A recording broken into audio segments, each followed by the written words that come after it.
Welcome to the Red Room Accessories Podcast. This is Bacon Triple X. Once again, this is an 18-year-old podcast. So if you're not 18, get the fuck out. I have literally recorded this fucking episode a million fucking times, and I've had nothing but fucking internet issues. So I'm sorry, but hopefully this time, everything will fucking record and not stop and skip and be cut to fucking pieces.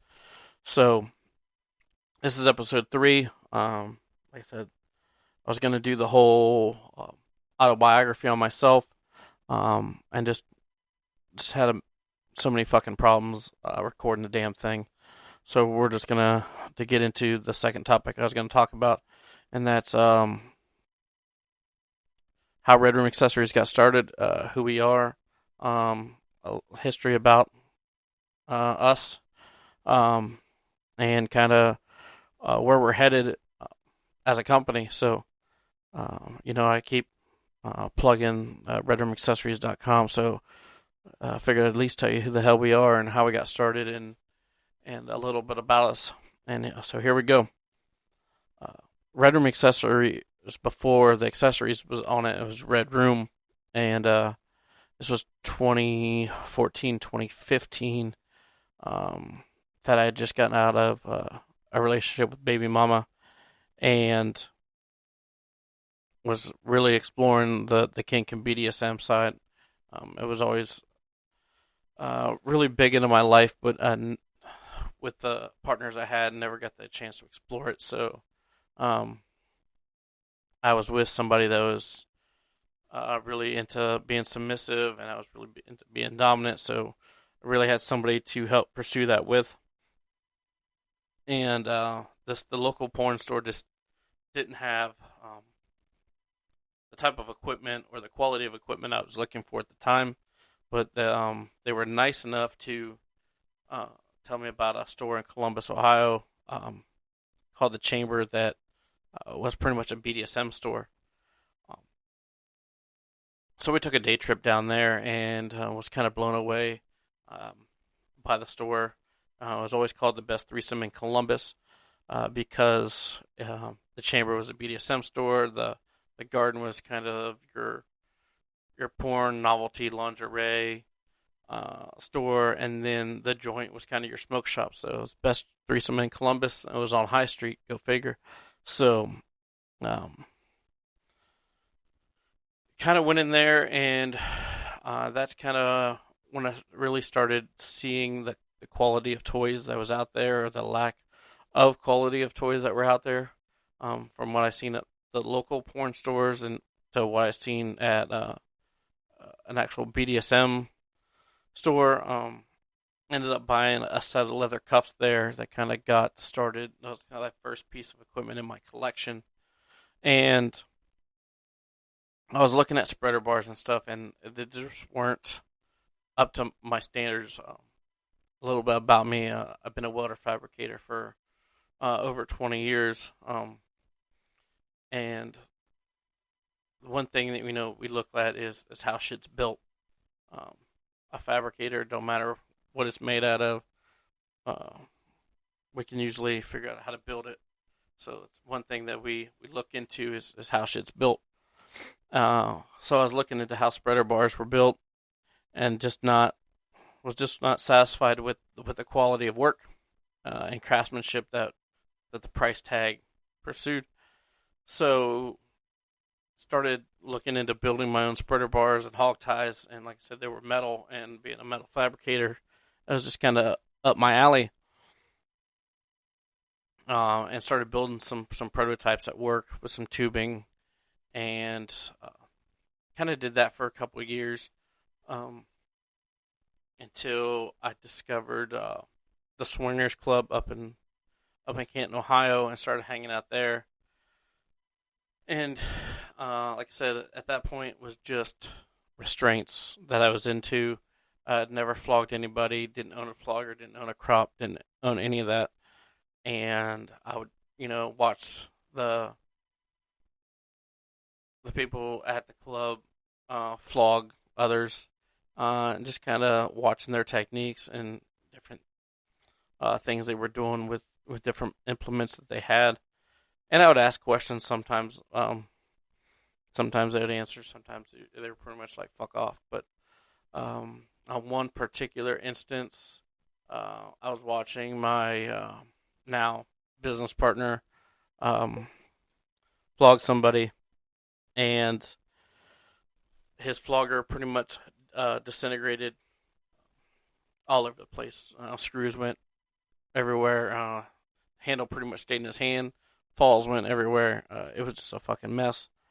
Um, and with the group of people that hung around him, they really weren't single guy friendly.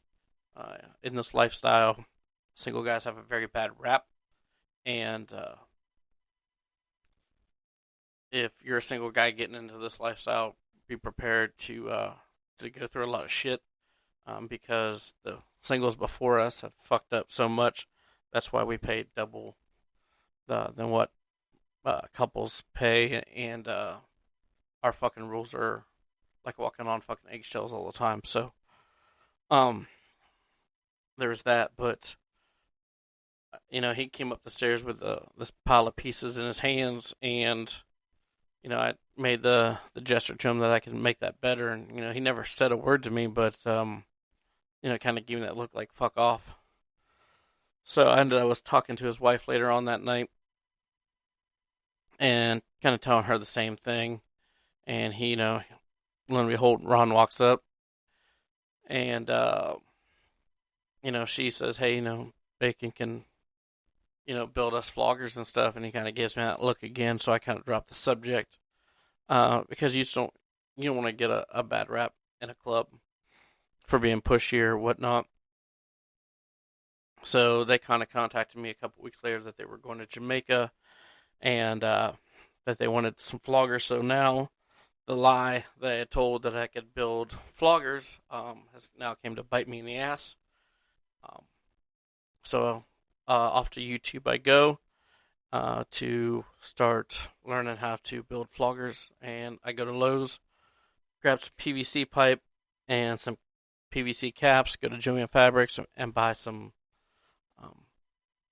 paracord, and make some of the crudest, ugliest fucking floggers I have ever built in my life. I look back at them now and I'm like, holy fuck, they're bad. But, you live, you learn, and you get better. So they took them to Jamaica. I think they used them once or twice on their kink night or whatever. But they came back, and where I was like, "You ever thought about doing leather?" And I was like, "Yeah, sure, let's do that." And of course, no clue what the hell I was doing on that. So it was back to YouTube again and trying to find a Tandy Leather near me to go buy leather. Ended up buying some pig suede and making some really super light, super fluffy suede flogger. Ended up at a club on a Friday night, and Ron and Allie showed up about midnight. Like I said, I had this flogger in my back pocket all night. And a couple kind of approached us and was like, "Hey, I'd like you to flog my wife." I had no clue what the fuck I was doing. But like I said, fake it till you make it, I guess.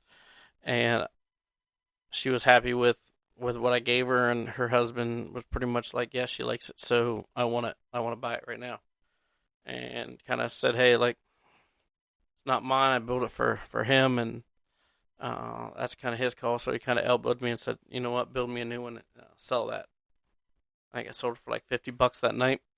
But that's kind of where that was kind of like the first Red Room Accessories sale before Red Room Accessories became Red Room Accessories, an official business. And he was like, "You know what? That'd be awesome if that flogger kind of had a bullet vibe in it."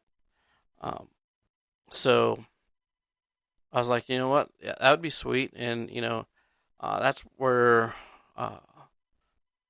the ideas started flowing between me and Ron. that kind of like started it all. So I was like, that'd be sweet. I have it for you tomorrow. He's like, there's no fucking way you're gonna go home within under 24 hours because, like I said, it's 1 o'clock at this point. Design, build, and have a fucking prototype back by 9 a.m. or 9 p.m. to when this club opens. And I was like, yeah, you're on. Holy shit. I was talking mad smack that night. No clue what the fuck I was doing once again. So back to YouTube it was. Back to Lowe's in the morning I went. Was up and out by 7 a.m. and was at the local porn store by 9. Thank God I knew the girls that were working because I had a whole bunch of dowel rods laying on their counter. I had gloves on, and I had every single one of their test bullets laid out. And customers were coming in, and they were having to explain to him that don't mind him, he's just building sex toys. That was the kind of the first time anybody has gave me that title, and it felt really good. Still had no clue what the fuck I was doing, but by 7 p.m. that night, I had sent Ron a video of the flogger vibrating across my cutting table. And like I said, at that point, there was no business. I brought it to Ron. He fucked with it. And he had hinted around about starting a company, and it was just, I just didn't see it where we lived. We weren't in LA. We weren't in San Francisco. We weren't in Miami or New Orleans, where these major kink events happen. I just didn't see it in little old Canton, Ohio. I sure as hell didn't see it in the bumfuck town I live in. So, kind of blew him off.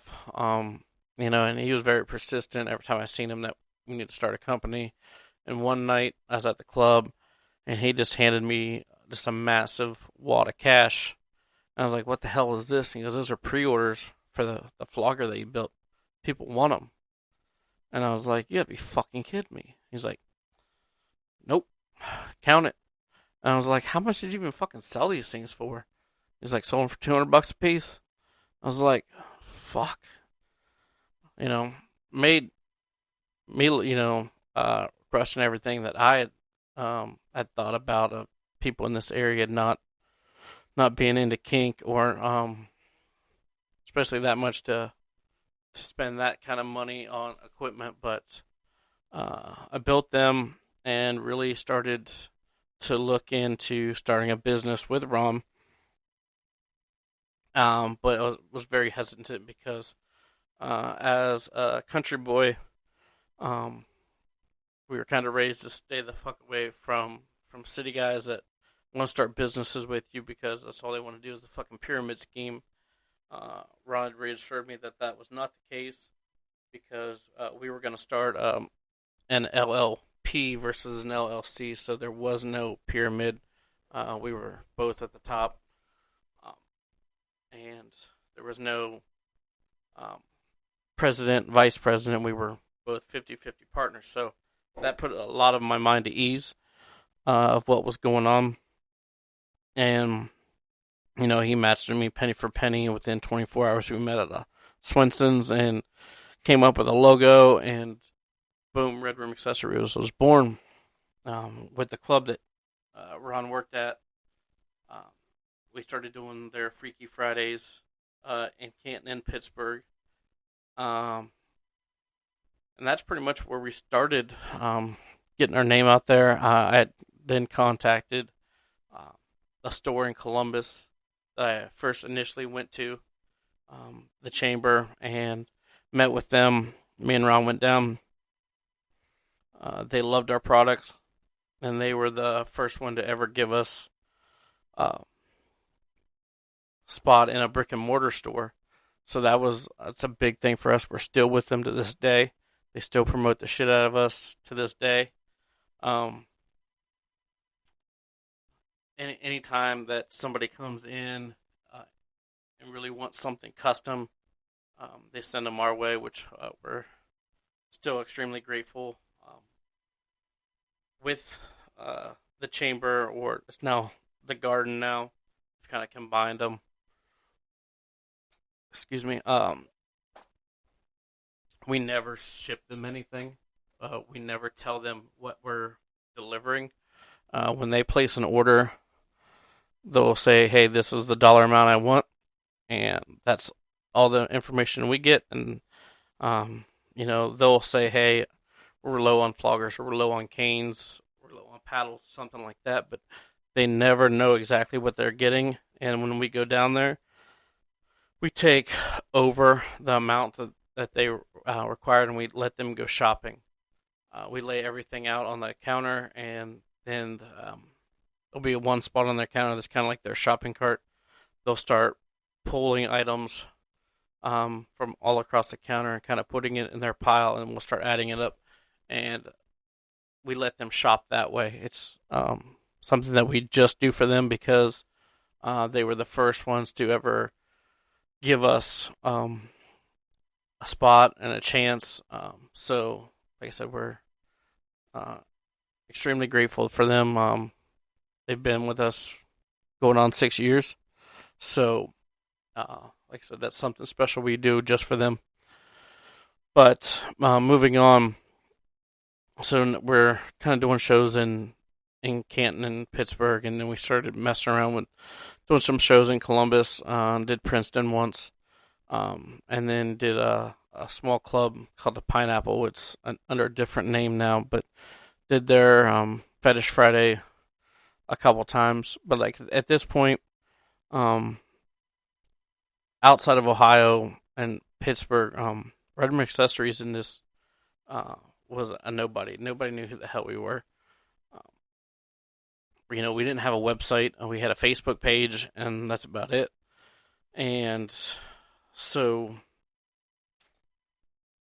this is, going into 2019, we learn about a convention called Exotica, and get kind of start getting information on it. And the more and more we learn, the more and more excited we get about this Exotica event coming up in New Jersey.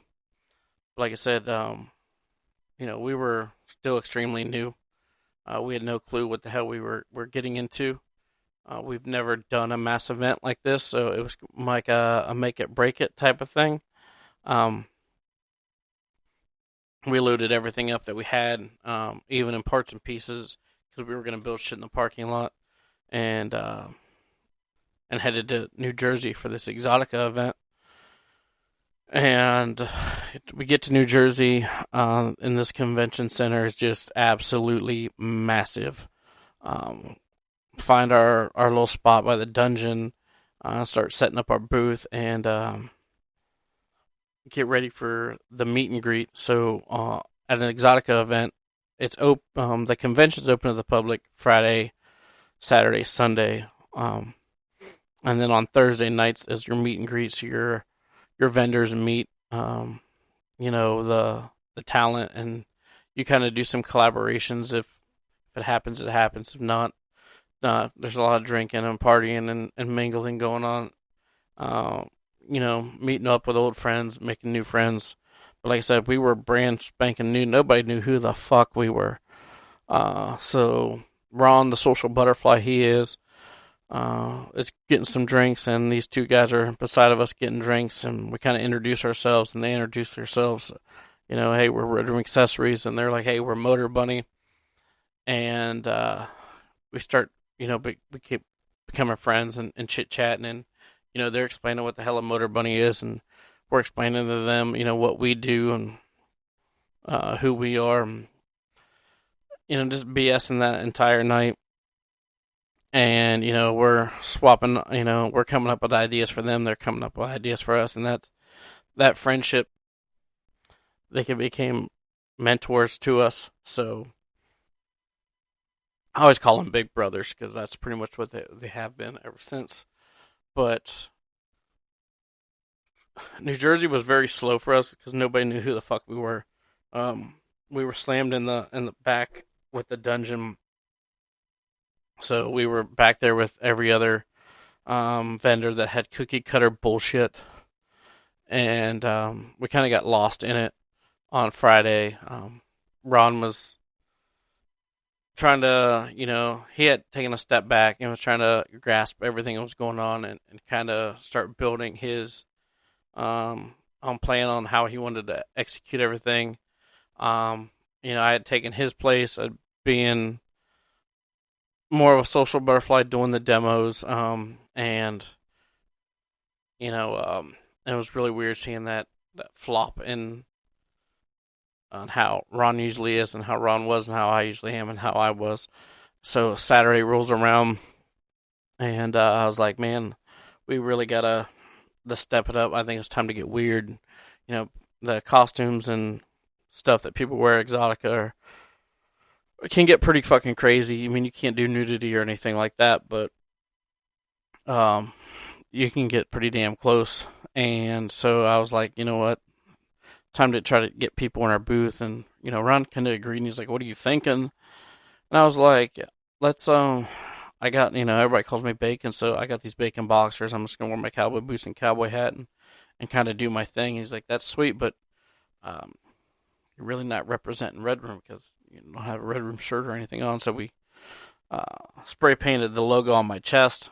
And he's like, man, if you're going to go all out like that, you got to try to get on the damn stage. That'll really bring some people in our booth. So talked to the DJ. They had some down spots and got on stage with some Inked Angels. And that was the first time I had ever done a stage performance. And it was literally, I got on stage and they started playing country music and shit because of my outfit. And so trying to flog the country music was fun.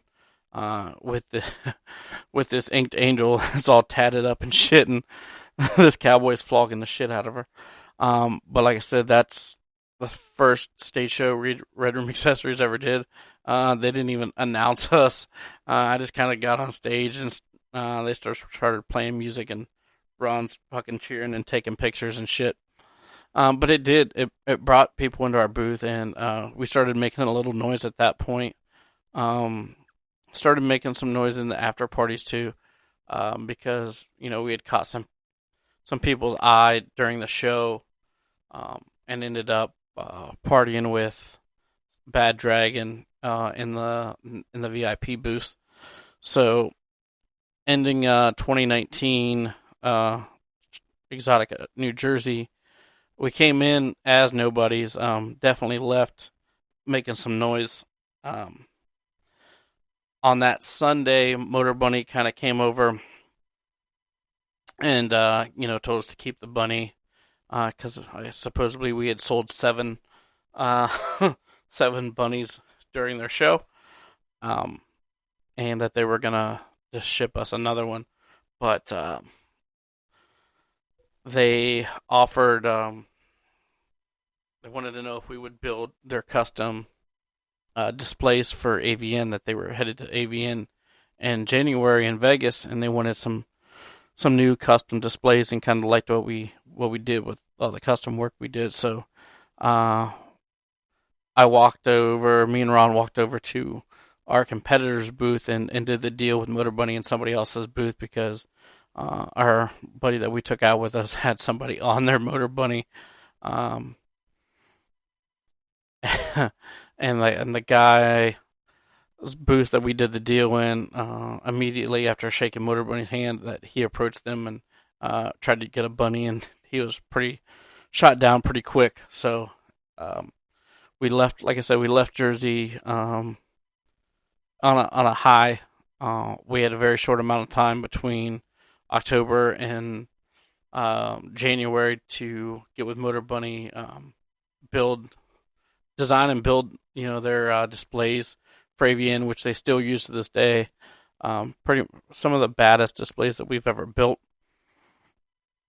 If you go to any AVN or Exotica or any event Motor Bunny's at, you'll see them. They light up and they're just badass. But like I said, did that contract with them, built their displays, shipped them out to Vegas, and then we had plans to to go out to Avian and hang out with them. Unfortunately, I got extremely sick. Ended up with COVID before it was called COVID. So Ron and his wife and our buddy that was in Jersey with us, they flew out and had a good time with hanging out with Motor Bunny and doing the displays and helping them out and just kind of hanging out and getting with the industry while I was deathly fucking sick. But and boom, COVID happened. Everything got shut down. We were on such a fucking high, leaving Exotica Jersey, and then with the contract with Motor Bunny, we had just started mashing that fucking accelerator pedal down and getting full speed, and then boom, fucking brick wall. Everything gets fucking shut down. Road Room Accessories pretty much goes fucking dormant because everything's shut down. I mean, no clubs are doing anything, no stores are doing anything. We didn't have a website. And yeah, up until 2020, we didn't do shit. We kept in contact with Motor Bunny and bouncing ideas around, but they had their own issues because shipping and everything coming from China. They were dealing with their own problems. They didn't really have time to deal with us or to get into new shit. So as COVID kind of started lifting in 2021, we started getting back into resupplying the chamber in Columbus. We had left the clubs in Canton and Pittsburgh. Some bad blood had happened there between my business partner and the owners. They kind of fucked us. And then they really fucked Red Room Accessories over as just because he was my business partner, and the owner really didn't even have the audacity to fucking tell me that they weren't going to have us do shows anymore. So there's still some bad blood between there, but we kind of found a new home with his ex-wife and her club in Cleveland. It took some serious vetting from our friends that were regulars up at that club in Cleveland. And that's kind of been our home ever since. We do 4 shows up there a year for her Love and Bondage event. Extremely happy up there with the amount that she promotes us. We do extremely well up there. So, like my business partner said, when one door closes, another one opens, and that man door closed and a fucking garage door opened. So we're definitely better off up there than we were in the Canton and in the Pittsburgh clubs. But like I said, we were doing the shows in Cleveland and still stocking the store in Columbus going into 2022. We really hadn't picked up any steam. We were still kind of putting around, trying to find the next, big thing, working with Motor Bunny, trying to get something going with them. And we would try ideas, and they just wouldn't work. They just wouldn't kick off. So 2022 rolls around, Exotica Chicago, which is always the first Exotica. They had emailed me that they had a spot open. So pretty much scrounged up all of our money, and got the spot, got the hotel room, and then kind of looked for an event to go to kind of, to do before we did Exotica Chicago, and found, the Organ Grinders Ball in, the House of Blues in Cleveland. So, if we made a couple $100, we were going to be happy. Went up there and didn't really know a lot about the Organ Grinders Ball. Knew it was kind of like a fetish burlesque show, but that's about all we knew. Holy shit, that place was fucking packed. And holy shit, did they wipe our inventory for Exotica Chicago out. We had about half of what we started with when we went to that show, which was nice for the bank account, But Oregon Grinders Ball was the week before Exotica Chicago, so we had to end up busting balls to get the inventory built up for Chicago. Um, Fast forward, we head up to Chicago, set up at um, at the convention center, and kind of start the Exotica session for Red Room Accessories. And Friday nights for Exotica are ladies' nights, and so it's slam packed. Um, and when I say it's slam packed, like the spot we had was right against the dungeon, of course, and it was us on the corner, Papa Smurf. There was another booth in with his, and then there was another booth on the other side of him. I forget what the hell they had, but we always bring like a St. Andrew's cross or a spanking bench or something, so people, if they want to try getting flogged, they can get flogged, or if they want to try a flogger out before they buy it, or we try to do stage shows too. And I believe in Chicago I had just Saturday, Sunday. I don't think I had anything Friday. And the fucking piece of shit beside us, Papa fucking Smurf. Friday night, ladies' night, fucking place is slammed, packed. And in this business, like I said, we were right up against the dungeon. So, us doing demos, and we were bringing a fucking crowd in. Now, everybody is going to benefit from this giant fucking crowd that's coming in, right? Because they're not just at our booth, they're in the whole fucking area, right?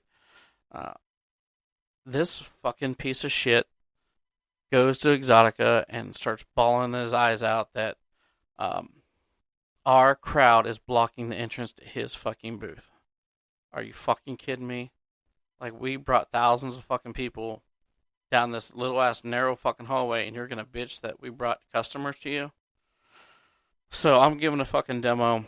I see an official grab Ron and kind of pull him aside.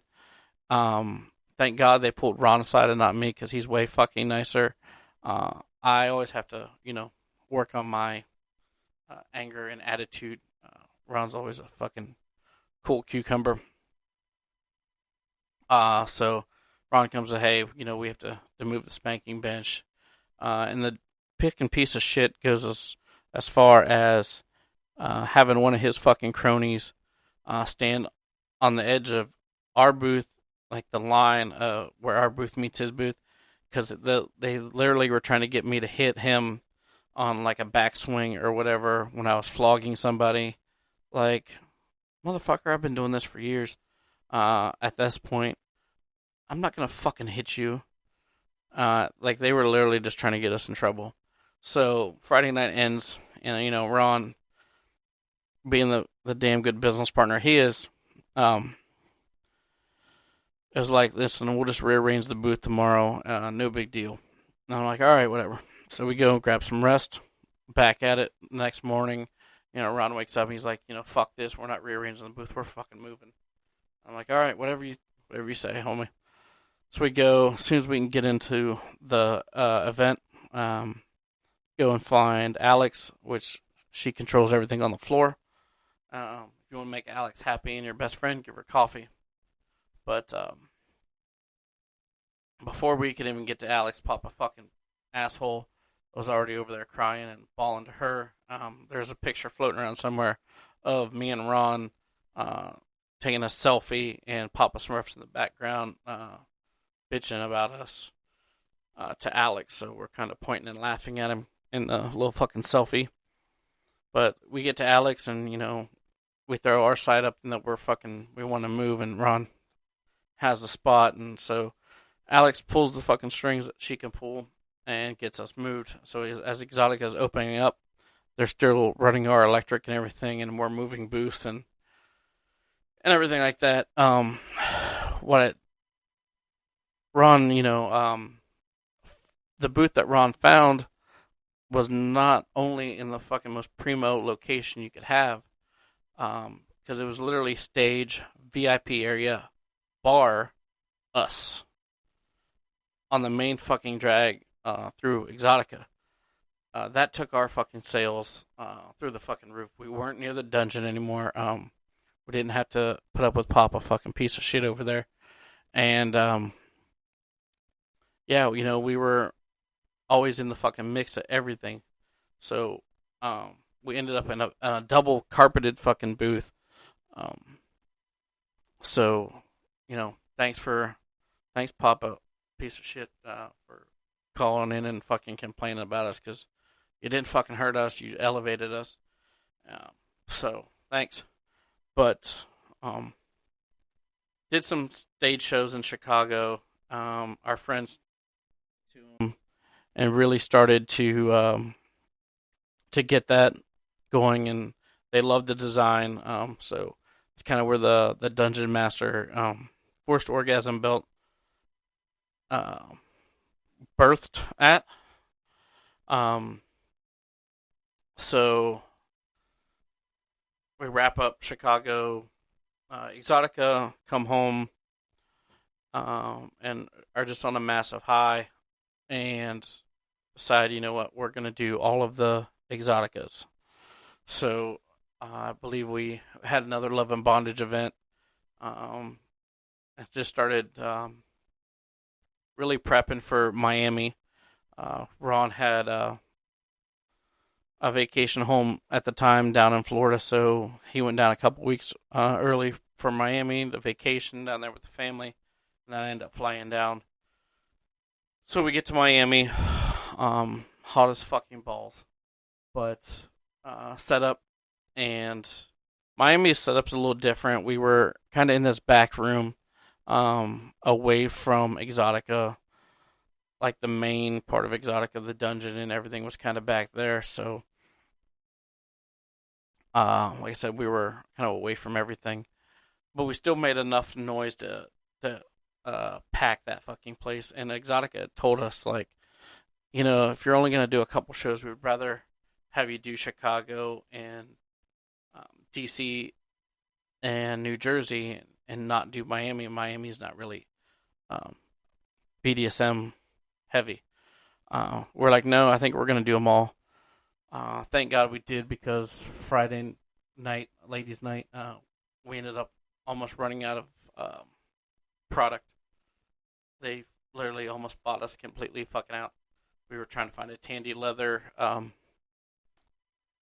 Saturday morning. We found one super close.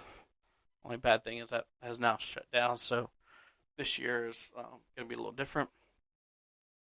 But about $5,000 worth of fucking leather, and started building floggers at Exotica because we were out of fucking product. That is kind of the birth of Build-A-Flogger with Red Room Accessories. We were literally, Ron was literally building floggers as I was doing demos, and people were literally waiting on him to get done with them and buying them right as he was finishing them up. So like I said, that's kind of how Build-A-Flogger started in Miami. Like I said, we did some crazy stage shows, put a whole bunch of Chatterbait girls on stage. Thanks, Ivy, for bringing all the girls on stage and busting your ass for us. Jackie also for busting your ass for us in Miami. And the wheels really started gaining some momentum in Miami as we got to Exotica Jersey. Started bringing a couple more people on board because we knew how big the Jersey show was. Brought Skinny Dave in, brought another friend of ours in, and started at that point. We had released the Dungeon Master Forced Orgasm belt. It was officially a product for Exotica New Jersey, and Um, like I said, it just had gotten launched. Um, it was just during the infancy stage of the Dungeon Master. So we were riding that high of that product being released. Of course, Papa Smurf was on the backside of us on that deal. We didn't have to deal with him in Miami. I don't think the old fucker likes heat, but his old ass definitely likes the cold. So he was in fucking Jersey, and he was on the backside of us in Jersey. We really didn't have to fucking deal with his ass then, but um, New Jersey was kind of, not a lot happened. The stage shows were awesome. Um, Definitely got bigger. Uh, like I said, really was working with Motor Bunny on a couple of things that we had going on. Going into um, Exotica DC. Leaving Jersey, we were notified that um, Motor Bunny had been nominated for two product nominations for the Forced Orgasm belt that literally was just released. So we were stoked about that, kind of going into Exotica Chicago or Exotica DC. Um, so came home, was kind of riding that high, building all these Forced Orgasm belts for them. Um, and like I said, that was kind of breakthrough number two. Breakthrough one being the Chamber, giving us a home for our products in a brick and mortar store. And breakthrough number two is Motor Bunny being the contract with them on the Dungeon Master belt. So um, going into Exotica DC, brought Skinny Dave back with us, um, and was riding the Dungeon Master high because that thing was just constantly selling out, which meant more orders for us. We had an amazing location in DC. We said, get us the fuck away from the dungeon. We love those guys over there, but we have a hell of a lot more fun when we're near the stage, so I don't have to, travel as far for the shows, and the guys transporting the spanking bench on and off stage. They're not running this thing through a massive fucking crowd, so they literally had us right up against the stage, right beside the VIP area. And it was just a massive fucking party. We had, front row seats for every stage show, but at the same time, our name was in front of everybody all the time. So we got the name really started gaining popularity. The booth and our stage shows really started gaining popularity, not only with the Exotica crew, but with everybody in the industry.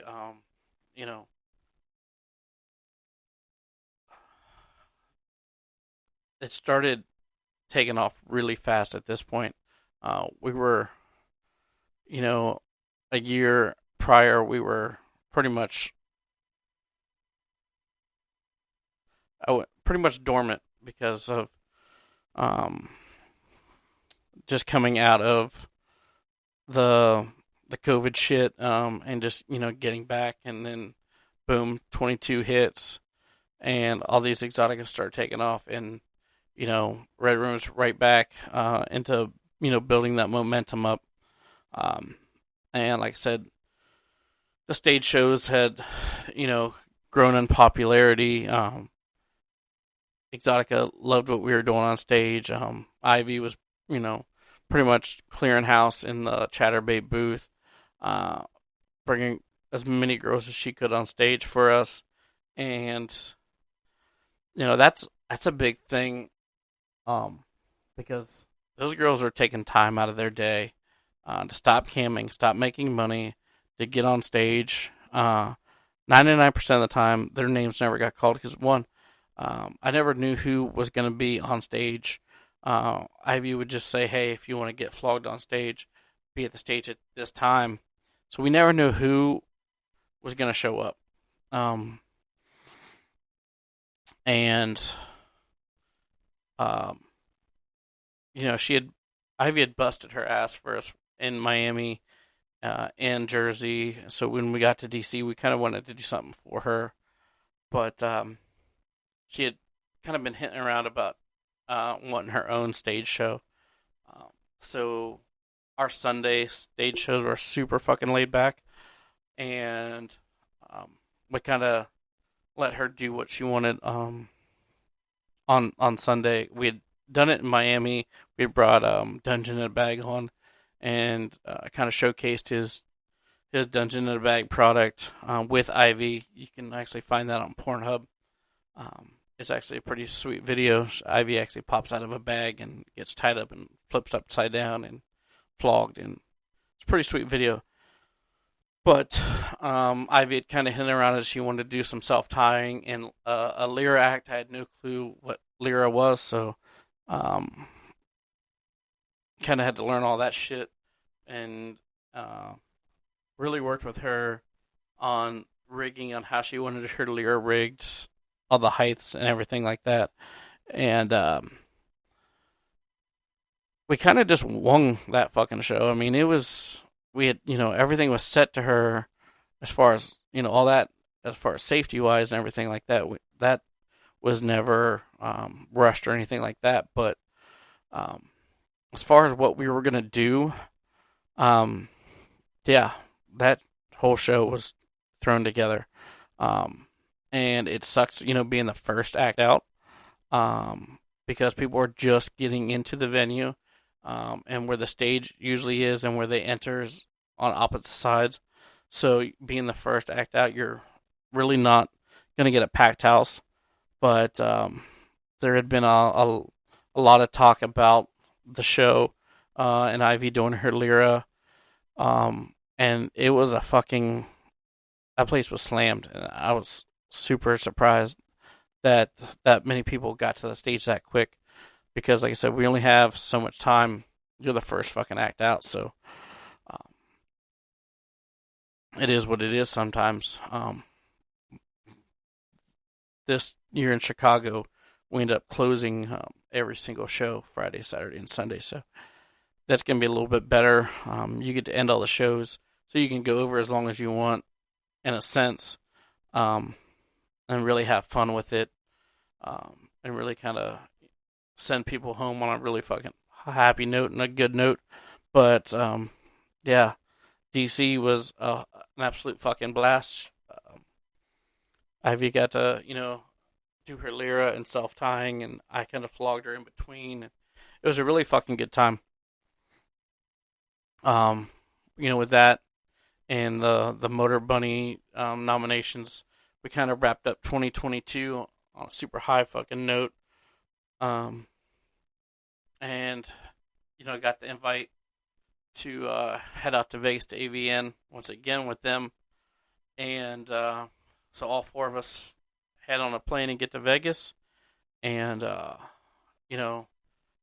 win or lose, they still had 2 nominations for a product that was just released. And we went out to support them, but we also went out because we were the manufacturer of that product. So it was a very, very big deal for us, having a product that we built get so much attention so quickly. So we kind of went out, to kind of celebrate, and we owed it to ourselves. That was a kind of vacation for us. But at the same time, I took the entire stage outfit and walked around, and it never gets old, or not the exact words to say, but being from an extremely small town, like I live in bumfuck Egypt, Ohio, and going to Vegas or going to any of these exotic shows and having fans walk up to you and want their picture taken or autographs or whatever, I never take that shit for granted. I love them. Um, I still don't understand how we have fans sometimes. Um, you know, but I wouldn't change it for the world. I love this job. I love this life. Um, and when we were out in Vegas, it was very um, eye opening how fast Red Room Accessories has grown uh, within a year, especially bouncing back from the COVID pandemic of us pretty much being dormant, and just how popular we were in Vegas. We didn't have a booth.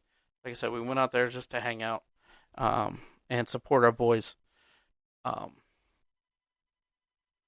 and like I said, we partied our ass off out there and did our thing and walked around and shook hands and met and networked. That was my biggest thing out there. Um, was being at Avians every day and networking and meeting people and um, they fly to the East Coast for all these Exotica shows. So for us to go out to the West Coast and visit them was only fair and kind of do that show out west. So it was super fun for me. And like I said, that I was wrapping up 2022 into 2023 with Exotica Chicago coming up next week. We're Like I said, we're wrapping up all 3 stage shows. We're closing out all 3 nights, and we got a brand new release with Motor Bunny coming very soon. So y'all stay tuned for that. But at the same time, like I said in the trailer video, that I have boxes and boxes of swag. I think it started around Chicago, Miami, that we were searching for somebody to build us a website. A good friend of ours, they started building our website, and it's been a work in progress because we are not the easiest people to work with because we're so perfectionist. They're also perfectionists. So it's been a journey with them, but the site really hasn't produced sales yet because, like I said, it's a work in progress. It keeps getting updated and updated, and who knows if it's ever going to get finished because we're constantly growing, adding stuff to it, and they're constantly trying to make the site better and more user friendly and more badass. And our ideas for the site never stop, and their ideas for the site never stop. So, what I want to do is, like I said, for the reason I did this podcast is to shed some light on the website, but also to give people a place to go to buy custom and quality BDSM products. Like I said, we can even make your whatever vision you have in your head. Like I said, our motto is "You dream it, we build it." And that's kind of been our motto from day one. So I have a shit ton of swag in my room. I'm about to do Exotica Chicago. Skinny Dave is already a man on a mission on how much swag that he can get this year versus what he got last year. So with that being said, the first 5 people that go to our website, www.redroomaccessories.com and or www.buildaflogger.com, and custom build a large or medium flogger, I'm going to give you guys some swag when we ship your flogger to you. So whenever you place your order, just type in "I want free swag." The first 5 that do it are going to get some added swag in their box whenever they get shipped. They said you'll probably get better stuff when you order a large versus when you order a medium, but either way, we're gonna hook you up because we're about to get a shit ton more. So we have beanies, scarves, sweaters, lingerie, toys. What else do I have? Slippers, pillows, a shit ton of stickers, bottle openers, mini dildos from Bad Dragon. I have lubes, you name it. Two-piece fucking swim trunks, bras, and panties from Chatterbait. Like I said, there's just a massive amount of stuff. And like I said, when I did the trailer, that we were going to give stuff away. So, episode 3, how we all got started and where we're headed. Might as well start giving shit away. And I want to address this, where Red Room Accessories is headed. A lot of people had questions because in the beginning of 2023, my business partner moved to Florida. Right after the hurricane hit Florida, he went down to check on his vacation home at the time. Ended up with an opportunity of a lifetime to move down there, have a better life, way less stress-free life for him and his family down there. And it's something that, that he couldn't pass up. So a lot of people started asking, like, what's up with Red Room Accessories? Is Ron still in the picture? Are you guys splitting up? Is Red Room Accessories dead? And to answer all that is, no, Red Room Accessories literally just doubled in size. We did nothing but get twice as big. Now there's 2 locations, and one in Florida and one in Ohio. It's easier to get to the shows in the South. I can just fly down there now, and vice versa. When the shows are up here, Ron can just fly up here, and we have matching sets of displays and everything, so he can drive from Florida. If it's in the Carolinas or Georgia or Florida, he can just drive there, and I can just fly in.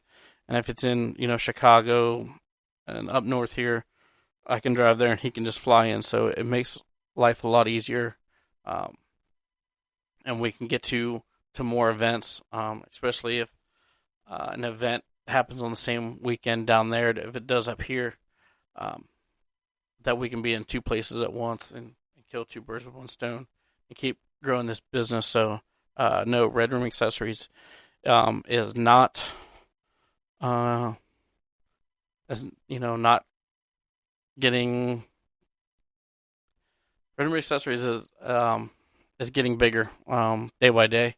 Is growing at a very rapid pace. We are not shutting down.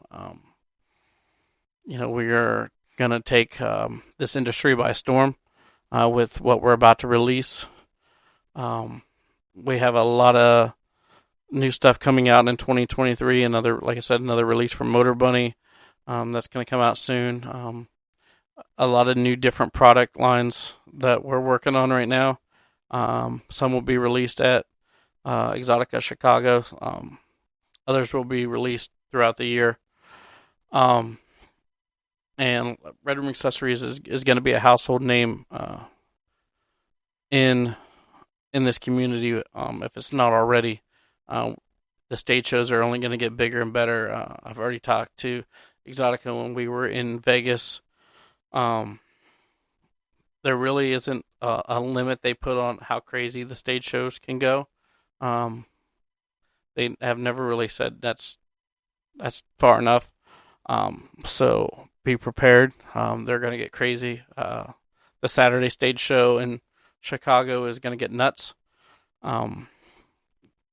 There's hints of a world record at some point if we can get everything lined up. With that being said, Exotica Chicago starts next week.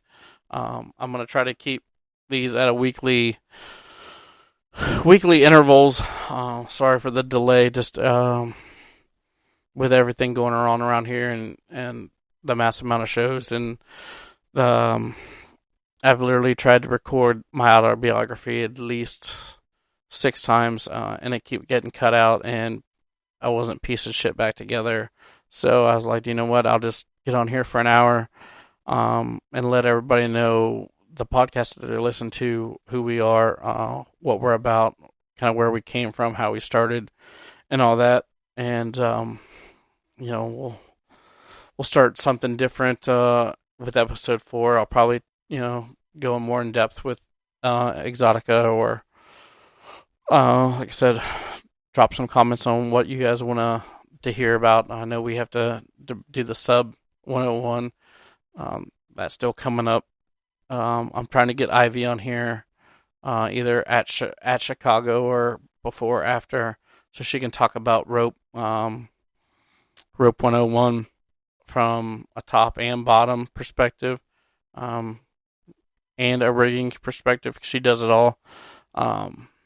She has been literally working with kink.com, doing a lot of rope, and she's done rope with me in on stage at Exotica DC.